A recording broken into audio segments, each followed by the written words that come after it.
তো আমাদের দুর্গাপুরে বেনাচিতিতে যে প্যান্ডেলগুলো হয় সেই প্যান্ডেলগুলো আমরা দেখতে চলে গেছিলাম ষষ্ঠীর দিন। তো কিছু কাজ এখনও বাকি ছিল, কিন্তু মূর্তিটা কি সুন্দর দেখো, দারুণ মূর্তিটা, মানে দেখে মনে হচ্ছে হ্যাঁ দুদণ্ড দাঁড়িয়ে দাঁড়িয়ে দেখি।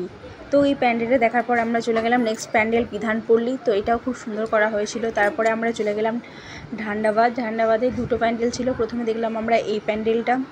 তো এই প্যান্ডেলে যে ঠাকুরটা করা ছিল ওই ঠাকুরটা মানে একটা কি সুন্দর লুকটা লাগছে দেখো তোমরা।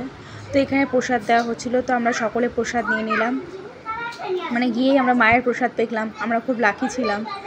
যাই হোক, তো বাইরে থেকেও প্যান্ডেলটা বেশ সুন্দর লাগছিলো, মায়ের মূর্তিটাও কিন্তু বেশ সুন্দর লাগছিলো। দেখো বাইরে থেকে এখানে একটা দুর্গা মা করা হয়েছে, বাইরে দেখো তোমরা একটা স্ট্যাচু করা রয়েছে মা দুর্গার, কি সুন্দর লাগছে না বলো। আর লাইটগুলোও বেশ সুন্দর লাগছে। এটা ধান্ডাবাদের আরও একটা প্যান্ডেল।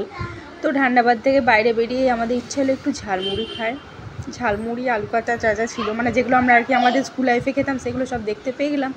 তো ইচ্ছা হলো যেন একটু একটু করে খাই। তো ঝালমুড়ি খেলাম, ঘুগনি খেলাম, আলু কাঁচা খেলাম হচ্ছে ডিম, এগুলো বেশ ভালো লাগলো খেতে। আর এদিকে হানসিকা খুব ঝাল লেগে গেছিলো, ও আর ও দাদা ওই পাশে খাচ্ছিলো ওরা, আর আমি নিয়ে নিচ্ছি এখন ঝালমুড়ি। এই ঝালমুড়ি ছাড়া আমার যেন একদমই চলে না।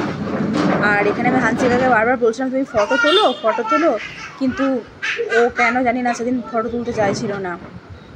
তো যাই হোক, আমি তোমাদের দেখাচ্ছি মা দুর্গাটা কি সুন্দর লাগছে। এই মা দুর্গাটাও দেখো, ওয়াও কি সুন্দর, তাই না? তোমাদের কেমন লাগলো জানিও।